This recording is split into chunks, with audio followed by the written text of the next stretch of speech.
welcome back to episode 3 of the Geopolitical Review, where I sit down with leading experts and scholars to discuss the geopolitical forces shaping the world today. As always, this project is supported by the Democratic Security Institute, a non-partisan think tank dedicated to advancing peace, democracy, human rights, and conflict resolution. In today's discussion, we ask, what if the way we fight for peace is actually preventing us from achieving it? That's the question at the heart of the conversation on prefigurative pacifism. At its core, prefigurative pacifism argues that peaceful ends cannot be achieved through violent means. Instead, it suggests that to build a more peaceful world, we must embody those values in our actions today. It's an idea that raises some difficult questions. In a world shaped by wars in Ukraine, Gaza, and elsewhere, can nonviolence be an effective response to aggression? Is pacifism a realistic political strategy or a critical vantage point? And what does it mean to prefigure peace in an international system that often seems defined by conflict? To explore these questions and more, I'm delighted to be joined by Borislav Tsokov, who is an associate lecturer at the University of St. Andrews in international relations. He teaches international political theory, political leadership, and chaos and world order. His research focuses on resistance, political action, peace, and pacifism. His doctoral work explored the relationship between everyday and collective forms of resistance. And before joining St. Andrews, he held teaching positions at the University of Stirling and Teesside University. So I hope you enjoy the discussion.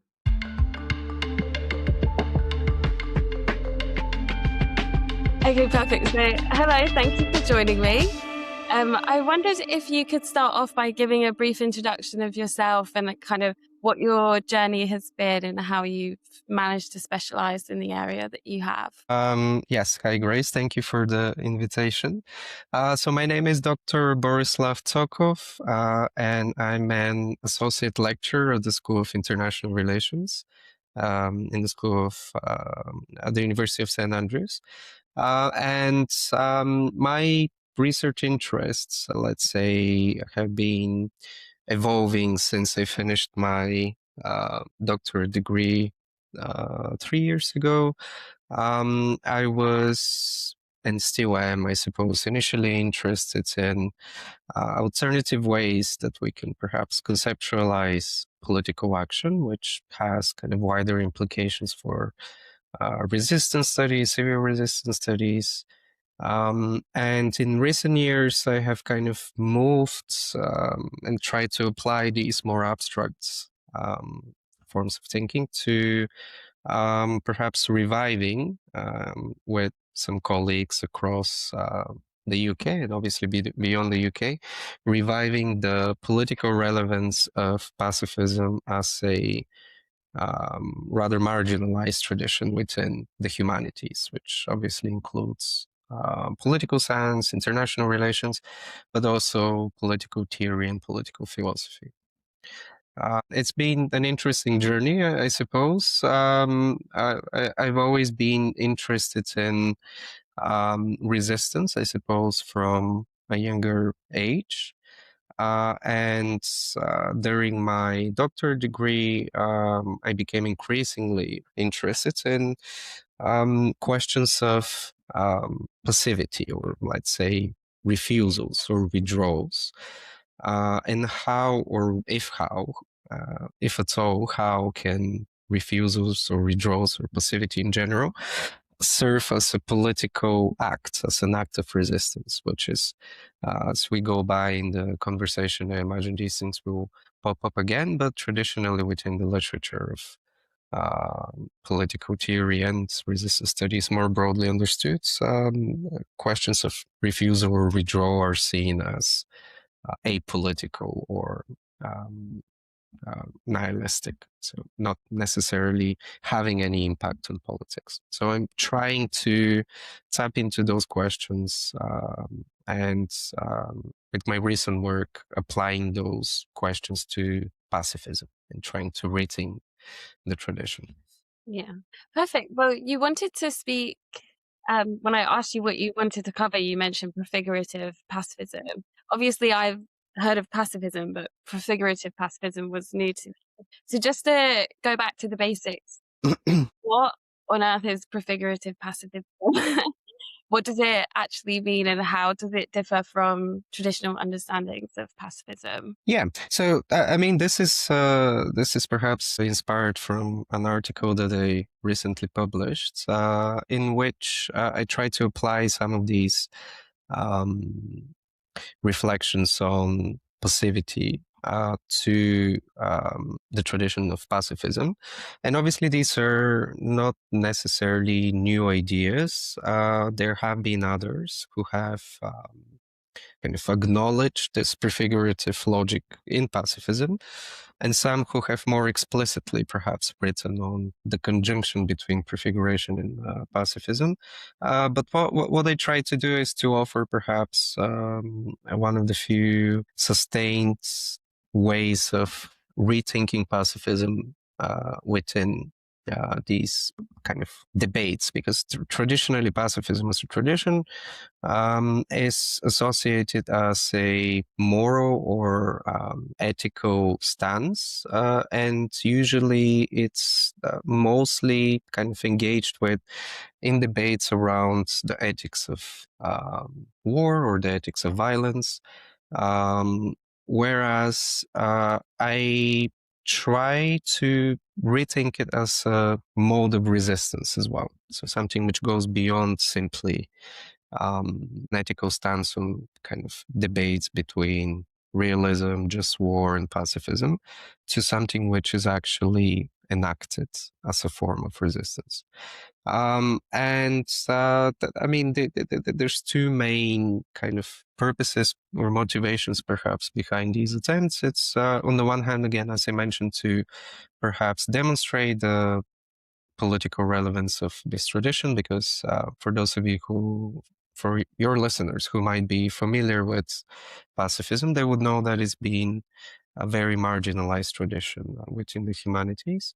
And also to perhaps, if people were convinced by these ideas, to perhaps try to apply them to, let's say, particular movements or intentional communities, which have often been dismissed as apolitical or nihilistic or utopian. And I think there's, through this lens that I'm proposing, I think that there's a lot that we can learn about uh, violence, how perhaps to overcome violence, and many different tactics and ways of life, even, which can help us deal with some of the issues that we're facing today. So the kind of core idea is you obviously have pacifism, which would be non-violence as a mode of resistance, and then you have the prefigurative element, which is that the means of achieving a peaceful society should reflect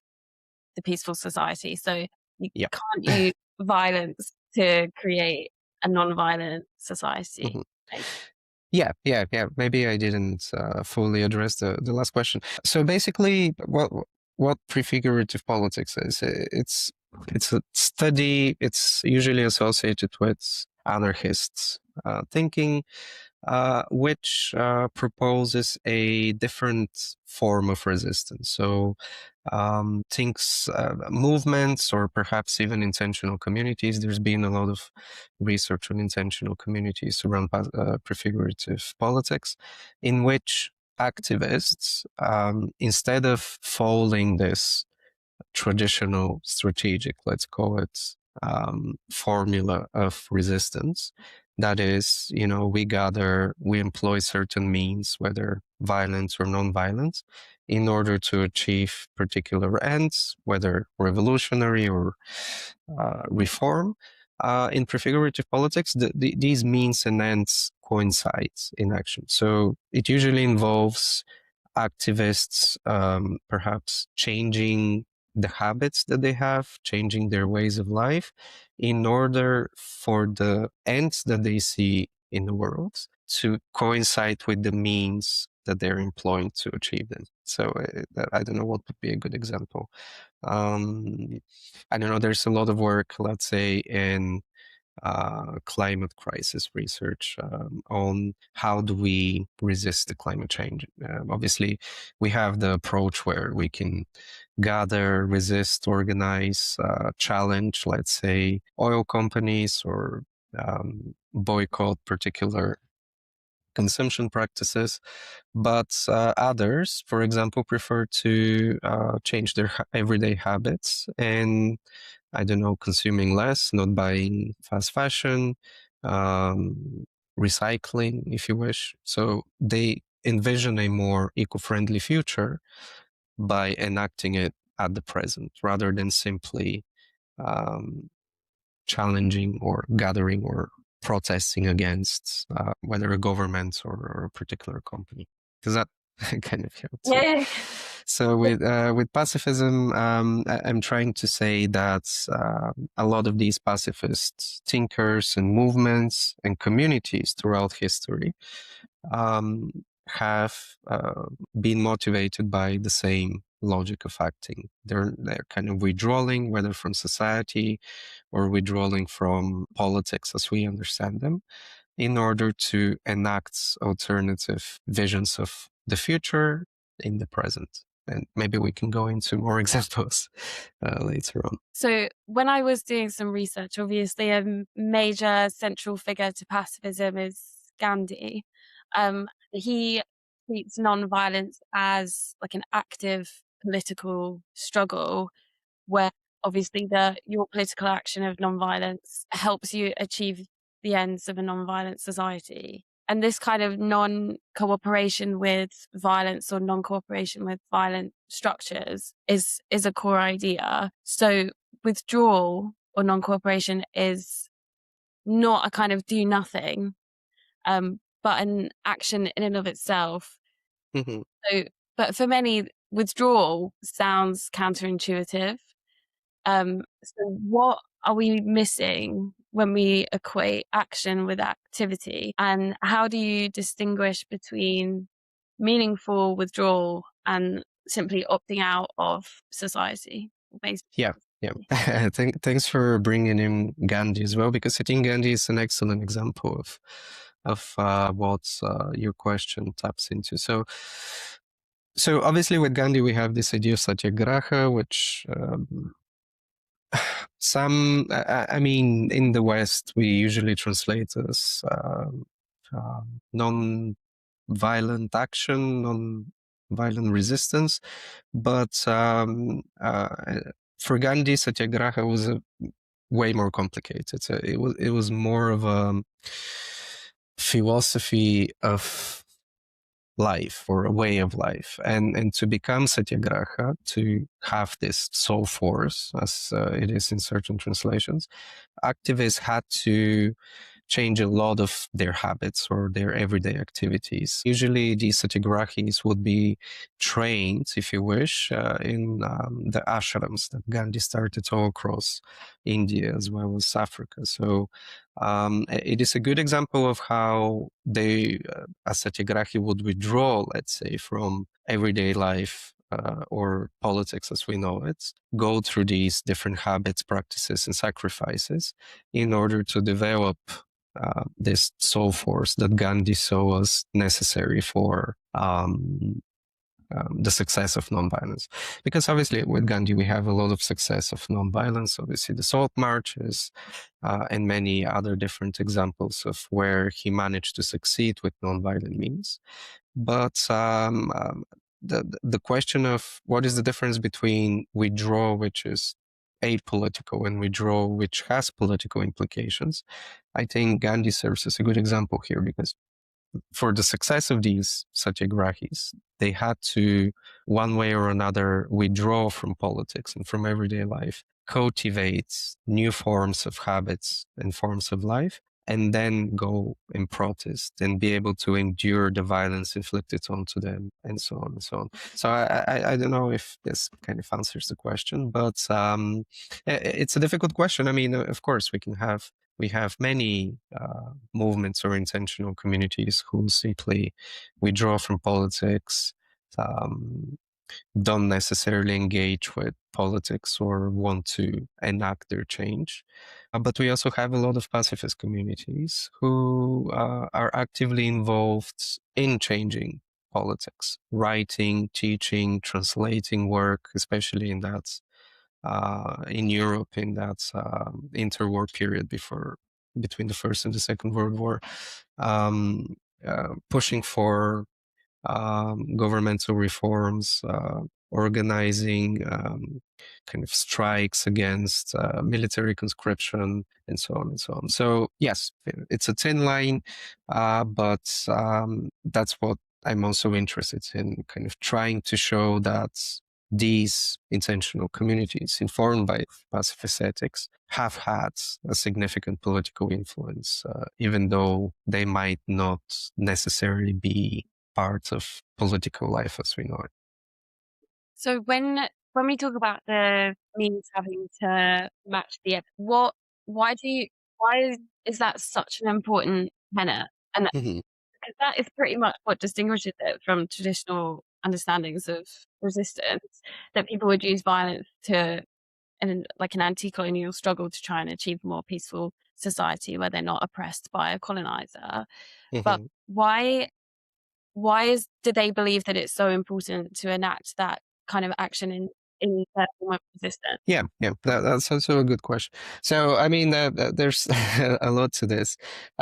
So first, on the thing about means and ends in action is that it's always contingent, right? And the although I believe this logic of prefiguration has been around for many years, in well, maybe thousands of years in the history of philosophy, maybe in ancient Greece, but prefigurative politics as a field of study, let's say, largely emerged in the 60s, 70s of the 20th century. And this is because of the failures, let's say, of a lot of the revolutionary projects of the previous century. Here we think about the socialist and communist revolutions, which had the same promise, right? We will start a violent revolution. Violence is justified, it serves history, but also because violence is inflicted onto the proletariat. So we will achieve this peaceful socialist society through a violent revolution. And in the 50s, 60s, 70s, when news started coming out of the Soviet Union and China with Mao, it became obvious that this was not necessarily the case. And a lot of theorists started to think through this relationship between means and ends. And one of the, I would say, most important critiques that comes from that existentialist period is that the relationship is contingent. We don't know if we employ violence, whether the ends that they achieve are going to be peaceful. So I think the means and ends, when they coincide in prefigurative action, it kind of solves this issue of contingency. In other words, there's no leap of faith, if you wish, because the society that you build today reflects on the means that you use to achieve it. So the more difficult part here comes with post-colonial, perhaps, movements and so on. And I mean, I'm no one to judge. I mean, even when you teach these things, it's difficult um, to address such questions. And I'm again no one to judge. I'm not a purist. I still think that maybe in some situations violence could be justified. However, even post-colonial or even decolonial um, scholars like Fanon, for example, who obviously glorifies violence, sees it as purifying. Even they, in their writings, acknowledge the negative ramifications of enacting violence. And I think Fanon is a great example here because he was obviously also a psychoanalyst. He had sessions with perpetrators of violence and in that chapter 5, I believe, in The Wretched of the Earth, he goes over how the enactment of violence leads to its reproduction in everyday life, and so on and so on. So I think I'm not going to be that far as to condemn all violence, but even if your listeners are not convinced of kind of an absolute pacifist position which rejects violence even in self-defense, at least I think engaging with this type of thinking can tell us a lot about the decisions we can take in how to resist and so on. I don't know if that answers the question, but Yeah, so like you mentioned, particularly with anti-colonial struggles, many political movements obviously have used violence to try and achieve political change. And I think in this country, you could use like the suffragettes using violence to try and achieve the right to vote for women. So do you believe, if you're not taking that kind of absolute notion that about nonviolence, do you think violence can genuinely be transformative? mhm.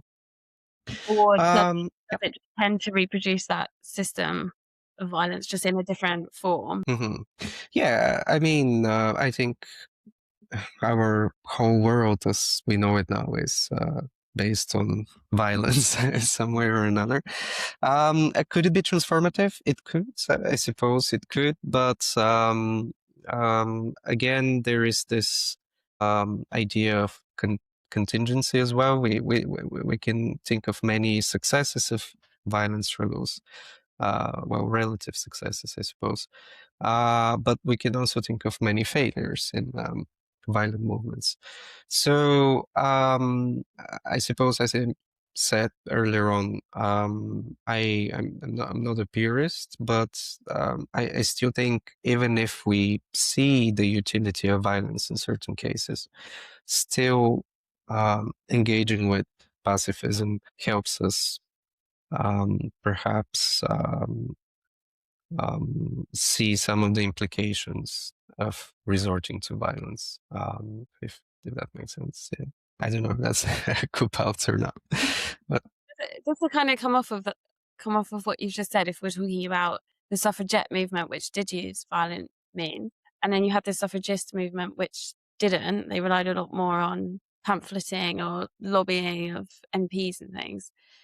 One of the arguments at the time was that suffragist non-violent means are too slow, not guaranteed to succeed, and you're relying on those who do have power to readjust the system, which would not necessarily be in their favor. So how would you explain or encourage people to use pacifism, or how do you respond to the critique that pacifism is too slow or it's not guaranteed to work? yeah, And yeah, yeah. It's not a new critique, of course. So I mean, in recent years, there's been a lot of research on the efficacy, let's say, of nonviolent resistance. And for example, Erika Chenovet is kind of a leading scholar in these, I suppose, efforts to show the efficacy of nonviolence. And actually, nonviolence is proven or empirically proven, let's say, that it could be effective in certain situations. It's, of course, the idea that it's not quick, it's not effective, that perhaps it's complicit with the oppressor, that it's easily co-optable by different interests. These are well-known critiques of the tradition, of not just pacifism, but also nonviolent resistance. And I mean, sure, I can agree with these critiques, but at the same time, choosing a nonviolent method of resistance in certain situations might prove to be more effective in the long run, rather than succeeding some sort of short gains. And obviously, it's very context specific, case by case. With the suffragists, civil rights movements, obviously we have Martin Luther King, and then we have the idea that Martin Luther King wouldn't succeed without Malcolm X or the Black Panthers and so on and so on. So these are very context-related questions. Yeah, I guess we'll never know. As you said, that's why I think even if your listeners are not convinced by this, at least I think these nonviolence kind of ideologues of nonviolence can tell us a lot about the effects of violence or the ramifications or the risks of employing violence, and maybe even kind of limits, if you wish, the violence that we enact, because we would know what the effects of it might be. Does that that's Yeah. Do you think that then the limit of non-violence is using violence for self-defense? So my kind of idea being that Ukraine has obviously struggled from a full-scale invasion from Russia since 2022. Mhm. The idea that they would not use violence to defend themselves seems crazy. That they have to in order to stop, obviously, their sovereignty being taken from them and then becoming a vassal state or an extension of the Russian Federation. So how does that fit? Would you say in that context then violence would be necessary? Yeah. So obviously we're moving towards a field of using pacifism as a moral or normative stance in this kind of ethics of war debate. I think if obviously there is a case for a just war, I think Ukraine's war for just for self-defense is a good example of a just war. With the world that we live in now, it's difficult to be a pacifist in Ukraine, I suppose. But also, that's what I meant earlier on when I said, even if your listeners are not convinced by the absolute pacifist arguments, I think there's still a lot to learn from these pacifist traditions. For example, questions of how does this end, right? How do we, even if we achieve peace, would that peace be sustainable if violence is kind of reproduced through in the coming years? Also, larger questions of the current tendency of European states, not just European, but also Western states, to rearm themselves, increase of military budgets, securitization discourse, um, what might come out of this, what are the non-immediate, let's say, suffering of people, cuts on healthcare budgets, education budgets, and so on and so on. So a lot of these questions have been explored by pacifist thinkers. And even though I believe that Ukraine's war of self-defense is an example of just war, we can still use some of these critiques of violence or militarism that pacifists level to ask questions about what comes next. So I suppose my question is, as you say, the world is marked by quite a significant amount of violence at the moment. Can in terms of prefigurative pacifism, then, is it more of a idea that would be embodied by smaller sub-state units, like on an individual level or a community level, rather than necessarily a state level when it comes to self-defense? Or you know, like a lot of people would argue that, you know, every state should have an army that's capable of enacting violence. So is it that prefigurative pacifism is more at the communal level, and then those values would translate to broader society? Yeah. Well, yeah, I mean, yes and no, I suppose. I mean, kind of the case study that I was looking at in my paper is of a Bulgarian, I'm Bulgarian originally,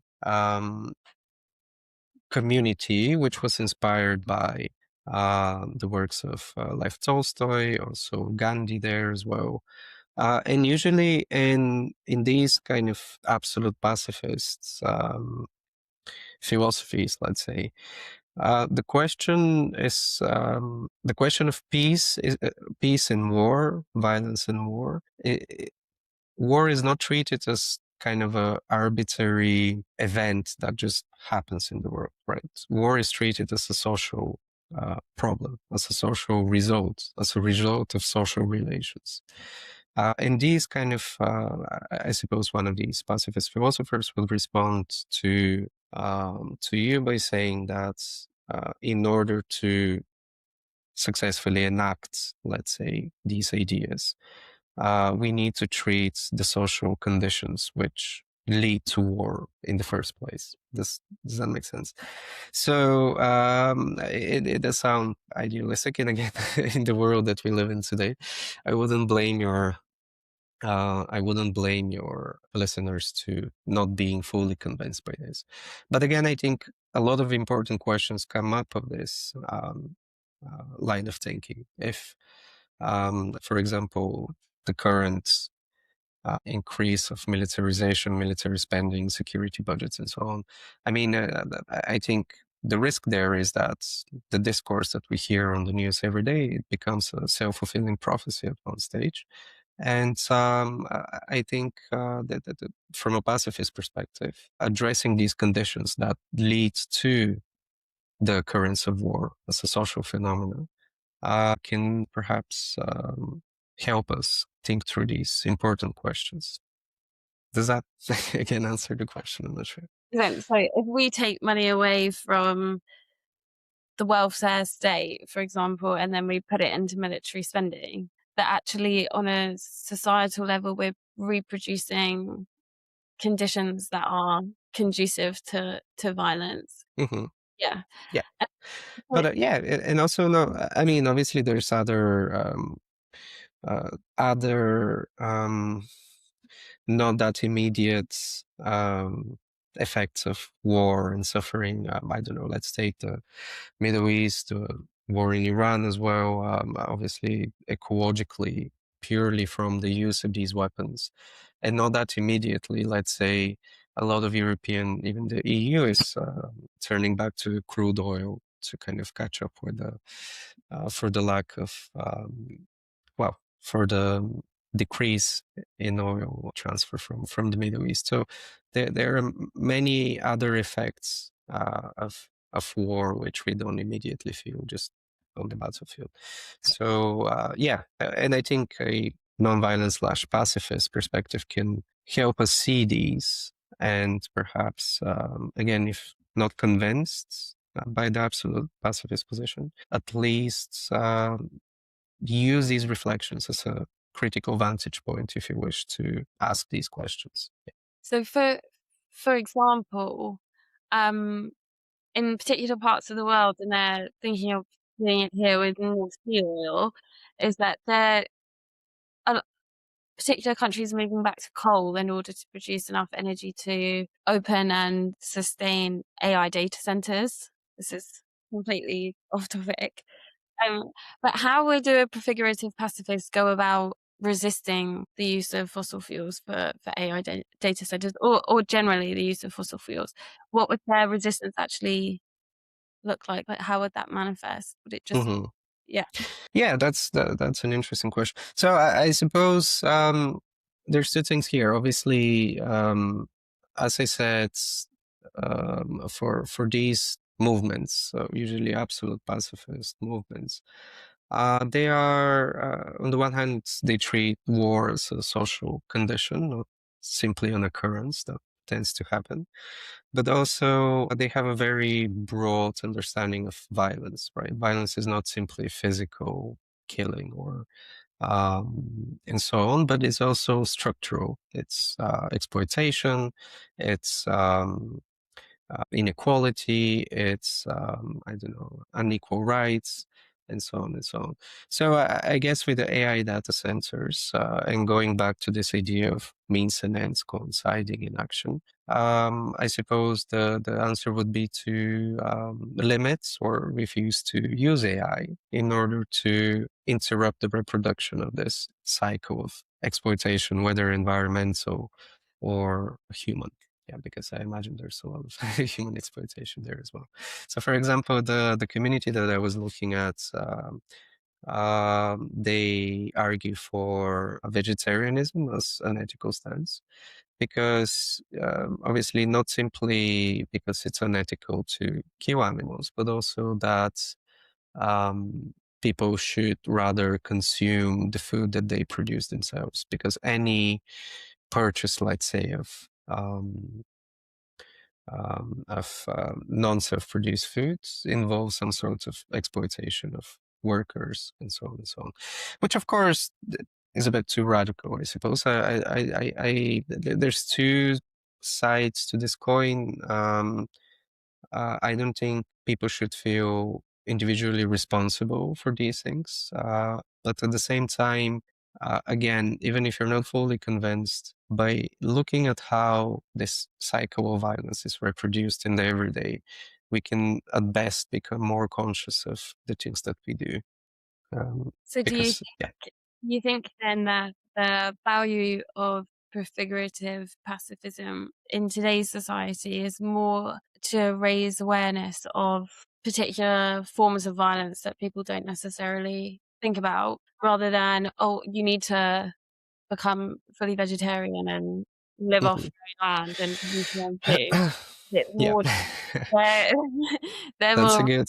forms of resistance that is just to raise awareness to other people of Mhm. the reality of violence and That's everything. a really good question. I mean, here maybe I'm being a bit inconsistent because I am educated and trained, I suppose, in kind of a continental tradition, Marxist, uh, post-Marxist thought, and there is a Marxist critique of these type of arguments that we as citizens, individuals, should not fall into this logic of taking personal responsibility for the ecological crisis or for something else.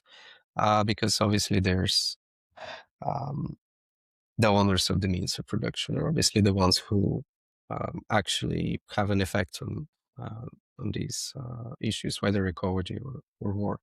But so I also don't think we should return to living and not embrace technological changes.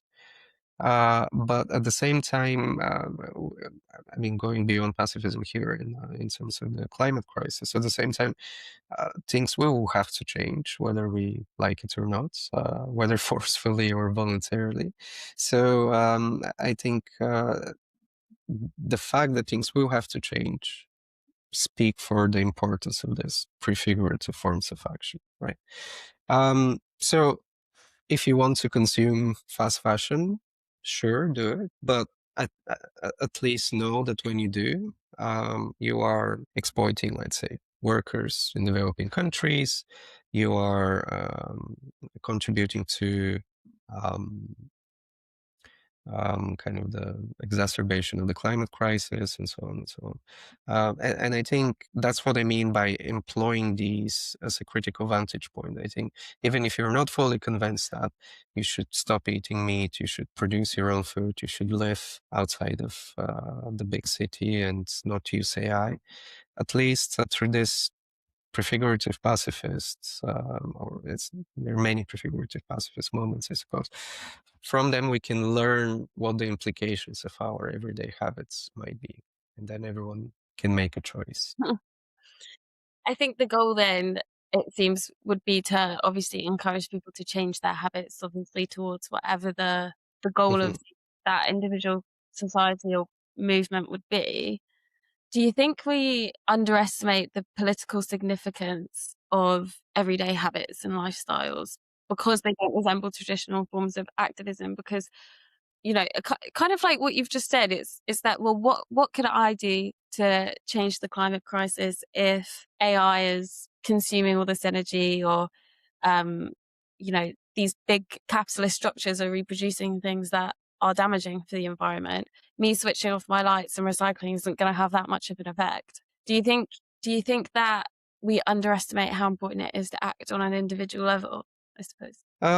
Yes, I guess that kind of fades off to what we just discussed. I think purely on the side of academia and research, there is a resurgence of research on the importance of the everyday, if you wish. Again, going back to that time period of 60s, 70s and onwards. Again, I'm split on this question. Again, it's I also don't think it should be, when it comes to recycling, turning off the lights. Obviously, it has an effect. I don't think you should feel personally responsible to do that, considering others. But when it comes to this idea of enacting the change that we want to see in the present, I think a change of habit and a way of life can prove more sustainable for achieving long-term gains, rather than again going back to this strategic line of thinking. We employ violence or non-violent means, and we achieve particular political ends. So, is it underestimated? I don't think so, purely academically. Outside of academia, I think I guess people, do they pay attention to um, their activities and what the implications of them are? I don't know. I don't think so. No? All right. Well, I, then, yeah, I think dieting is always a good example, right? I mean, if you want to diet for health reasons, let's say, it's not a means to an end. You need to develop new habits. You need to, one way or another, kind of start living your life in a different way, more in line with a more healthy lifestyle, instead of using, let's say, certain medications or something just to achieve a particular end. I think that's a good example. In long term, I think yeah, it's more yeah, more effective. Yeah. yeah. Well, I've just got a few more questions. Yeah, yeah, of course. One of the questions I wrote down was that, do you think there are any aspects of modern life that you see as quietly reproducing violence in ways that people overlook? Yeah, yeah. I think we touched on this. I think the fast fashion industry is a good example of this. Obviously, I suppose the more liberal slash conservative argument is that um, kind of exporting goods from developing countries is good for their economies and so on and so on. But I mean, if you watch a few documentaries on thrift shops in developing countries, you'll see the kind of the working conditions um, that the clothes that we wear in the West are produced in. And obviously, I think going back again to these kind of absolute pacifist communities that I'm interested in, again, they see violence as not simply physical, but also structural and more broad. So we can apply that to many everyday activities that we engage with. Consuming fast fashion, I suppose. Some have made arguments for fair trade products. I suppose um, if we talk about war or militarism in more general, it's highly embedded in our everyday life. You see ads on Netflix now about the British Army. So some of the most played video games, let's say, are funded by the U.S. Army. Some of the highest budget movies in recent years have been funded by the uh, military complex, industrial complex. So we can, when you start noticing these things, you can see how ideologically perhaps they are embedded in our everyday life too. Even media, I mean, with the war in Iran, you see videos of rocket strikes, and it's becoming more normalized in your everyday existence. So how do you resist that? Again, you might choose to refuse, to withdraw, critique from that position. If you're not convinced, then simply engaging with these thinkers, I think, is a good way to notice these things, or allows you to ask questions. So I would fully agree with you that it does seem that war and violence are normalized, particularly when you kind of define violence more broadly in terms of environmentally, or in the fast fashion industry or consumption of meat, pretty much every area of somebody's life. Do you think that makes prefigurative pacifism more relevant today, or do you think it makes it more difficult? I feel like a lot of people have quite pessimistic view, like a pessimistic view of Yeah. pacifism, that it is this like marginalized idea.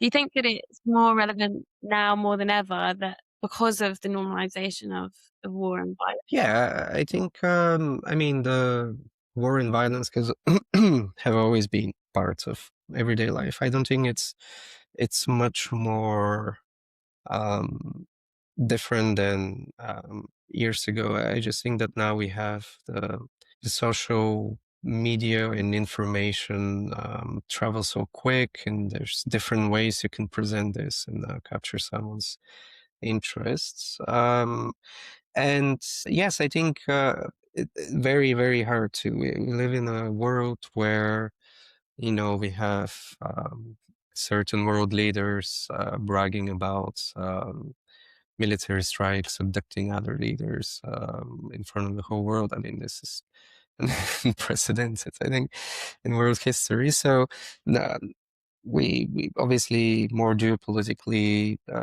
evident, I suppose, or the beginning of a shift to a multipolar world. And usually in history, these things become violent at some point.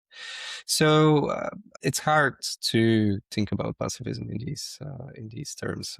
I again, maybe for the third time, I would understand if your listeners are not fully convinced by this, but at the same time, I think it's exactly in these situations that we need to think of alternative ways of acting, not just prefiguratively, but even, or at least holding our states or our leaders accountable to some of the decisions that they take. And I think pacifism, again, as a critical vantage point at this stage, can offer a lot, right? We gave a few examples. Um, Military budgets, which will have